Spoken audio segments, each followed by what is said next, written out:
Viva Voz, com Vera Magalhães.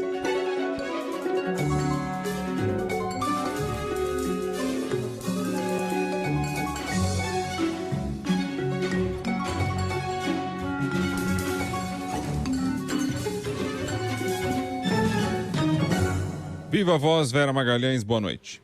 Boa noite, boa semana para todos, Rodrigo, Carol e quem nos ouve e nos assiste. Partiu Chapecó? Pois é, acho que o presidente está empolgado com a volta da Chapecoense, né, a elite aí do futebol, e vai fazer uma visita a Chapecó. Só que não é em função do simpático time da cidade, Rodrigo. Ele aproveitou uma solenidade hoje para a entrega de casas populares para louvar o enfrentamento da cidade de Chapecó ao novo coronavírus, que ele atribuiu à defesa e à adoção do tal tratamento precoce, ainda o tratamento precoce para a Covid-19, que nada mais é do que aquele protocolo que prevê o uso de medicamentos fora da bula daquilo que eles são previstos e em casos leves e iniciais da Covid-19, algo que não só não tem nenhuma comprovação científica, como tem efeitos colaterais reportados cada vez mais severos e cada vez mais corriqueiros, né? Mas o presidente insistiu nisso na semana passada, mesmo com as sociedades médicas tendo avançado nas últimas semanas na direção de condenar o uso desses medicamentos para esse fim, e ele vai, inclusive, fazer essa visita à cidade catarinense de Chapecó para ver o que o prefeito da cidade conseguiu. O prefeito João Rodrigues é do PSD, quase como se ele tivesse conseguido um milagre. Ele está se baseando, Rodrigo, Carol, ouvintes, num vídeo que o próprio prefeito divulgou no domingo de Páscoa, em que ele mostra uma unidade semi-intensiva da cidade, em que os médicos estariam, segundo ele, tranquilos e conversando descontraídamente, porque não tinham mais trabalho a fazer. Ele relata uma situação muito grave em janeiro e fevereiro, que teria sido revertida à custa de vários protocolos, entre eles o tratamento precoce, segundo ele. Mas os dados epidemiológicos da cidade de Chapecó não permitem nem comemorar nada e nem falar que profissionais da saúde que devem estar exauridos estivessem ali papeando ou farreando. Por quê? Citando dados da própria Secretaria de Saúde de Chapecó. Em janeiro e fevereiro, você tinha ali 6 mil, em casos em Chapecó. Em menos de 60 dias, né, de lá para cá, você teve uma grave piora em relação a 2020 na cidade de Chapecó. Eram 536 casos no domingo de pessoas com Covid, sendo que em janeiro eram 127. Então, a gente ainda tem um incremento muito grande em relação a isso. Nesses 3 meses que vão de janeiro a agora, abril, morreram 409 pessoas de Covid-19 na cidade de Chapecó. Isso é quase 4 vezes o total do que morreu de março do ano passado até janeiro. No domingo em que o prefeito gravou o vídeo, havia 130 pessoas internadas em UTIs na cidade de Chapecó, sendo que em 4 de janeiro, portanto, antes dessa nova onda letal da Covid, eram 38. Então, não vejo muita razão para se comemorar. Você busca aqui, tem as transferências também feitas. A unidade que ele visita está vazia porque houve transferência. Exato. Como é que pode? Diga, Carol. Não, eu ia, inclusive, comentar que eu tenho amigos que são de Chapecó e a situação lá é dramática. Tenho amiga que perdeu avô, perdeu parentes, realmente não tem nada a se comemorar. E hoje o Globo traz esses dados muito impressionantes sobre o kit Covid e as reações adversas, né? Esse aumento, até destaquei isso no começo do programa, mostrando, por exemplo, que no caso da cloroquina, o aumento de notificações de efeitos adversos teve uma explosão aí de 558%, tem 9 mortes relacionadas, notificadas por reações adversas a medicamentos do kit Covid. Então, diante disso, o presidente continuar falando dos benefícios do kit Covid, dizendo que não tem comprovação científica, mas que mal não faz, isso já caiu por terra há muito tempo e chega a ser criminoso, né? Exatamente, Carol. Esse é um resultado de um painel que a Anvisa faz anualmente desde 2018 sobre efeitos adversos reportados em vários medicamentos. Aqueles que hoje integram o kit COVID tiveram um incremento muito maior do que a média geral do painel em termos de casos reportados de efeitos adversos, e a Anvisa registra, inclusive 9 mortes associadas ao uso indiscriminado desses medicamentos. No caso da cloroquina, que é a estrela do kit COVID, a estrela da obsessão do Bolsonaro, esse aumento fez com que ela fosse o 7º medicamento com maior número de casos de efeitos adversos em 2019, antes, portanto, da pandemia, e passasse a ser o primeiro no ano passado, com um aumento de 139 casos para nada menos que 916. Nas notificações gerais tem um aumento também de 128%, mas os do kit COVID superam muito. A hidroxicloroquina não tinha nenhum caso reportado em 2019, passou a 168 em 2020. E a azitromicina, que também integra o kit, passou de 25 casos de efeitos adversos para 82. Então, realmente, o que se fez com o aval explícito do Ministério da Saúde, que adotou um protocolo escrito para o uso desses medicamentos off-label, ou seja, fora da bula, para casos precoces de Covid-19, o resultado está sendo dado em números agora. Então, é espantoso que o presidente da República insista nessa narrativa, nesta altura do campeonato, em que a gente está ainda com a vacinação muito baixa, com impasses em relação ao distanciamento social, com os casos em alta. Muito complicado, Rodrigo, Carol. E o ministro da Saúde em contato com a OMS, que condena esse tipo de tratamento. E, então, assim, são dois universos, mais ou menos, fugiu a palavra. Ele tá tentando transitar entre dois universos como se isso fosse possível, né, Bocardi? Como se ele pudesse se apresentar na OMS com um discurso e perante o povo brasileiro com outro, sustentando, de alguma maneira, esses desatinos do presidente. Porque é isso que ele tem feito, né? Para o Tedros Adhanom, com quem ele se reuniu e que reportou uma boa conversa nas suas redes sociais, o que o ministro se compromete? Com o incremento da vacinação. E aí a OMS se dispõe a ajudar, a fornecer insumos, a fornecer vacinas, etc. E aqui dentro o que ele faz? Ele que antes condenava, por exemplo, esse tratamento precoce, agora faz um discurso mais ou menos do o que o médico decidir está bom. Então está lavando as suas mãos. E em relação ao distanciamento social, que ele era um defensor tenaz, inclusive como presidente de uma sociedade médica, a Sociedade Brasileira de Cardiologia, agora ele também adota um tom de cinza ali para dizer que as medidas sanitárias são importantes, mas não fala em lockdown, não fala nem mesmo em distanciamento social, na necessidade de trabalho remoto, na necessidade de algum tipo de medida restritiva.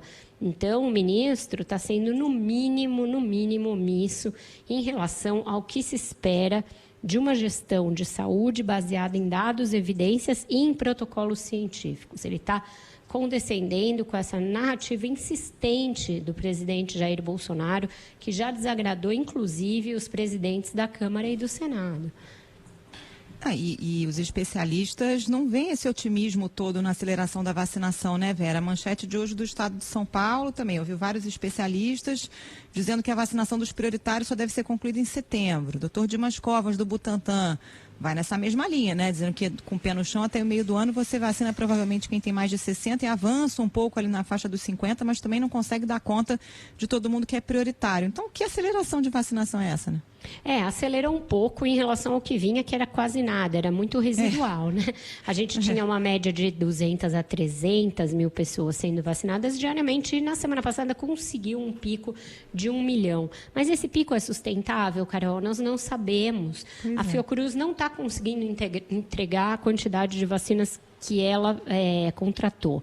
Da mesma maneira, as vacinas que virão fruto de outros contratos do Ministério da Saúde ainda são incertas. A da Índia não tem nenhuma aprovação da Anvisa, a Sputnik também não, e a Anvisa está cobrando mais documentação do laboratório, e também as que vão vir pelo consórcio Covaxin, pela OMS estão atrasadas.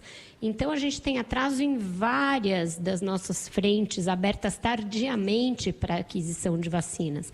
A única que está sendo cumprido um cronograma um cronograma correto até aqui, às vezes até um pouco acelerado, é a do Butantan, mas a gente sabe que é uma planta que tem limitação de quantidade que ela consegue produzir de vacinas. E agora, tem uma reportagem do correspondente Marcelo Ninho, no Globo, que mostra mais um componente novo e preocupante, o fato de que a China está acelerando a sua vacinação interna. E ela, como uma população gigante, que é a maior do planeta, e produtora da maioria dos insumos, ela pode concentrar tudo isso no mercado doméstico e faltar reagente, insumos, para a fabricação de vacina ou mesmo para a exportação de novas doses da Coronavac para outros países, entre os quais o Brasil. Então, você tem razão, o nosso cenário atual não permite um otimismo desbragado em relação ao nosso ritmo de vacinação. Pelo contrário, ele requer uma cautela, um ceticismo e cobrança em cima do governo. Qualquer coisa, para qualquer questão, tem o STF também. Discute até, avaliza até se a igreja deve abrir ou não, Vera Magalhães. Tudo acaba indo para lá, né, Rodrigo? E a culpa não é do STF nesse caso. Ele é demandado a decidir essas questões. As pessoas batem a porta do tribunal e ele tem de resolver, tem de decidir questões que realmente não deveriam bater lá todos os dias, não deveriam ser tão comezinhas como são. Agora bate lá e ganha uma dimensão maior ainda e mobiliza por uma semana o Supremo.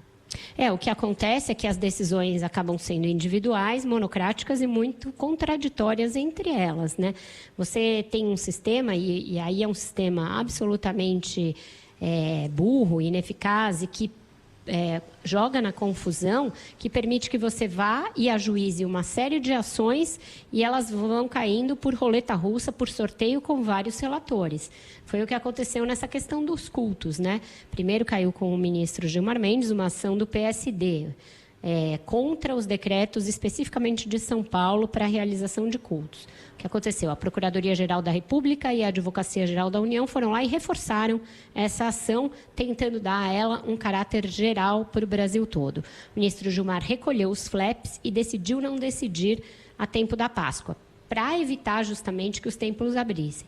E aí outras ações foram impetradas por igrejas evangélicas e caíram com o ministro Nunes Marques, que acabou concedendo uma liminar, passando por cima do outro colega. Gilmar Mendes vem hoje e decide que não pode cultos. Mas aí, Inês, infelizmente, já é morta. Inês e outras pessoas, porque houve cultos, houve missas com grandes aglomerações neste domingo de Páscoa. E a gente vai colher, infelizmente, o resultado disso em algumas semanas. E aí? Aí o Supremo vai decidir na quarta-feira, no seu pleno, de forma global, todas as ações referentes a esse caso dos cultos religiosos. Qual é a tendência? A tendência é o Supremo proibir o funcionamento dos templos e igrejas enquanto a gente estiver nessa fase mais aguda da pandemia, baseado em entendimento do próprio tribunal, que deu aos governadores e aos prefeitos a primazia e a possibilidade de decidir questões como essa, né? Enquanto isso, aqueles votos que iremos ouvir e acompanhar de cada um sobre o que fazer em situação assim. Longos votos, longos, caudalosos, com o linguajar que a população em geral vai boiar, muitos deles fazendo uso, que bem entender, de conceitos como liberdade religiosa e etc., porque os conceitos vão sendo torcidos a depender de quem os enuncia, mas sim, mais uma questão em que vamos ter os olhos postos sobre o Poder Judiciário. Isso é uma anomalia, né? Uma anomalia da nossa democracia. Nos Estados Unidos, por exemplo, a Suprema Corte é chamada a se manifestar apenas por casos principiológicos, casos que dizem realmente de respeito à Constituição e que, uma vez decididos, não ficam reincidindo sobre os seus ministros, né? Mas aqui não.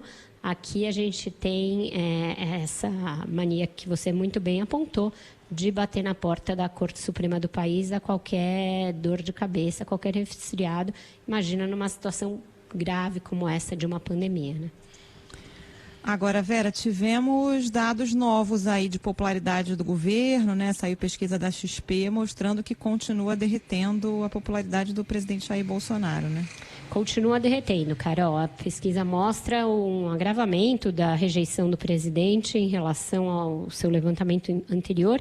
E essa corrosão, quando você bota uma lente mais distanciada e pega de outubro do ano passado até agora, ela é enorme. Você teve ali um aumento da rejeição do Bolsonaro para 48%, quando antes era 31%. E a sua aprovação, ótimo e bom, caiu de 39% para 27%. Então, as linhas se cruzaram. O que teve uma ligeira melhora, mas ainda continua muito ruim, é a avaliação dele em relação ao trato da pandemia. Antes eram 61% que achavam ruim ou péssima a condução da pandemia, e agora oscilou dentro da margem de erro para baixo para 58%. Isso tem a ver com a troca no Ministério da Saúde, a saída do general Pazuello e a entrada de um médico no seu lugar. Porém, é algo que tende a arrefecer se esse médico, Marcelo Queiroga, a quem a gente já fez referência aqui no nosso Viva a Voz de hoje, continuar no muro, continuar sambando conforme a música, continuar referendando algumas dessas políticas do Bolsonaro que já se mostraram uma tragédia no enfrentamento da pandemia. Então, são números que eu diria que estão em transe ali, que podem continuar melhorando gradativamente ou podem também ser, sofrer o efeito dessa queda geral da avaliação que o presidente vem sofrendo. Uma queda de avaliação que a gente sabe que preocupa o Bolsonaro sobremaneira, que é a principal razão da sua preocupação e que deverá pautar, Carol e Rodrigo, por exemplo, a sua decisão em relação ao que fazer com um dos maiores impasses dessa semana, né? Que é o impasse em relação ao orçamento de 2021. A gente tem até o dia 22 para o presidente sancionar ou vetar a lei orçamentária absolutamente fictícia e cheia de rombos que foi aprovada pelo Congresso. Ele terá a coragem de fazer esse veto que vem sendo recomendado pelo Paulo Guedes, que voltou a recomendar isso hoje, ou ele vai tentar uma saída em cima do muro? Eu apurei que uma das saídas para isso era a possibilidade de se decretar uma nova calamidade, usando a pandemia como desculpa. E aí, dentro da calamidade, cabe qualquer pedalada, porque você pode abrir exceções na responsabilidade fiscal se você está vivendo uma calamidade. Mas eu consultei também vários especialistas em contas públicas hoje e publiquei lá no meu blog do Globo a avaliação de que não, de que esse jeitinho, essa tentativa de lavar o orçamento com calamidade não vai funcionar, porque a excepcionalidade da calamidade pública para gastos vale só para gastos relativos à pandemia. Todo esse absurdo de emendas que foi feito, esse trem da alegria de emendas, não vai se salvar se o governo decretar uma nova calamidade. Então, o impasse está lá, está colocado, e o Bolsonaro, temendo se indispor com o Congresso, talvez não tenha coragem de fazer o veto que ele precisaria fazer. Se trouxer ainda para esse campo da pesquisa, se isso tiver algum reflexo no Congresso, a gente percebe que vamos caminhando para um beco aí complicado. Essa pesquisa mostra, por exemplo, que o ruim e péssimo da avaliação do Congresso chegou a um nível maior do que maior do governo Bolsonaro, desde dezembro de 2018. Nunca teve tão ruim e péssimo, de acordo com a avaliação, enquanto o ótimo bom vai caindo. E um outro ponto também que mostra aqui é que a economia do Brasil, no momento, está, quando faz essa pergunta, no caminho errado. Também nunca existiu um índice tão alto, chegando a 65%. Então, você tem um número grande de pessoas criticando a atuação do Congresso e acreditando, e aí vem do mercado financeiro, que a economia do Brasil está no caminho errado. Exatamente. É uma tempestade perfeita, né, para o Bolsonaro, porque antes ele se valia do aval desse pessoal do mercado financeiro, do empresariado, dos setores mais ricos da economia e que fazem girar essa economia ali dentro das indústrias e dentro do mercado, para ter ainda uma carta de crédito para o Paulo Guedes e para a sua política econômica. Isso daí está acabando. O ministro Paulo Guedes participou de uma live da própria XP, nesta segunda-feira, em que ele pisou em ovos em relação a todas essas questões. Ele mostra, a cada vez que ele fala, e ele fala muito mais com o mercado do que dá entrevistas, por exemplo, a grandes veículos de imprensa, o que já mostra alguém que está bastante acuado, mas ele também pisa em ovos quando fala com esses agentes do mercado, porque ele sabe que, na maioria das vezes, a sua opinião não tem valido nada na hora do presidente tomar uma decisão, que a sua equipe está se dissolvendo. A gente viu aí no Banco do Brasil as últimas baixas e vai assistir a baixas na sua equipe também, Rodrigo, caso o presidente decida dobrar a aposta e apostar na pedalada no orçamento. Pessoas no Ministério da Economia com as quais eu falam assim, como que eu vou assinar um planejamento financeiro com base num orçamento absolutamente fictício? Eu vou ser processado depois em razão disso, além do Bolsonaro. Então, quem é que vai colocar sua própria cabeça a prêmio por causa de uma lei que não para em pé, que é cheia de buracos, que infringe o teto de gastos, infringe a responsabilidade fiscal? Então, a situação do Paulo Guedes, cada vez mais, é de desgaste. A pesquisa capta isso. Do ponto de vista do Congresso, a leniência deles com os sucessivos despautérios cometidos pelo Jair Bolsonaro, vai cobrando um preço também. A gente sabe que o presidente da Câmara, Arthur Lira, tem lá a sua gaveta recheada de processos de impeachment. O senador Rodrigo Pacheco, a cada vez que fala em dar um voto de confiança, em se fazer uma coalizão, em se fazer um diálogo, mas essas coisas não avançam. A paciência das pessoas com o Congresso tem um limite também. E quando isso começar a ficar claro para eles, essa base de sustentação do Bolsonaro vai se esfarelar e vai ter mais problemas ainda. Por enquanto, eles estão se fiando nesse orçamento que inflou as emendas muito, né? Eu ouvi que a ministra Flávia Arruda, recém-nomeada, hoje em dia uma pessoa responsável pelo livro caixa ali do Congresso. Ela vai controlar as emendas e se elas estão sendo pagas direitinho.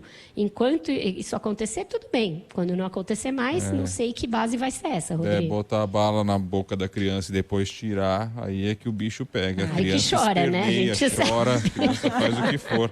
Olha só para concluir aqui, a gente já vai para a escolha da música de vocês, mas sobre a pesquisa ainda, pela primeira vez aparece, e é resultado da pesquisa, o ex-presidente Lula à frente de Jair Bolsonaro numa simulação de eleição de primeiro turno, inclusive, pela primeira vez isso ocorre. Vamos lá, 6h25, tem música? Qual é a música, Vera Magalhães? Tem música, Rodrigo. Eu e Carol pensamos na mesma música, tivemos aí uma epifania.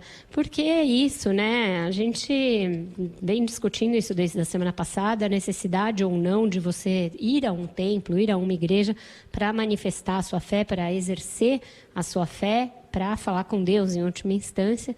Lembrou essa linda canção do Gilberto Gil, que ele fala de várias maneiras pelas quais ele conversa com Deus e não precisa ir a uma igreja, se aglomerar e correr riscos desnecessários para a saúde num momento tão grave, tão perturbador que a gente está vivendo. Então, não precisa, na letra aqui está dizendo tudo. E não fala aqui que tem que ir ao STF, por exemplo. Então, vamos seguir a orientação de Gilberto Gil. É isso aí. Se eu quiser falar com Deus, tenho que ficar a sós.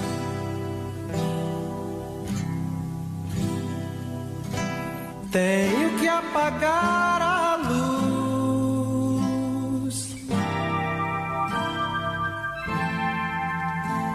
Tenho que calar a voz. Recomendo, se você quiser, depois do ponto final, naquele momento seu de reflexão, de isolamento, naquele momento seu para falar com Deus, ouça a música de Gilberto Gil e você vai ver que não precisa de nada disso que a gente está discutindo aqui. É isso, Vera Magalhães. Até amanhã, pessoal. Uma ótima noite a todos. Valeu. Viva a voz, Vera Magalhães.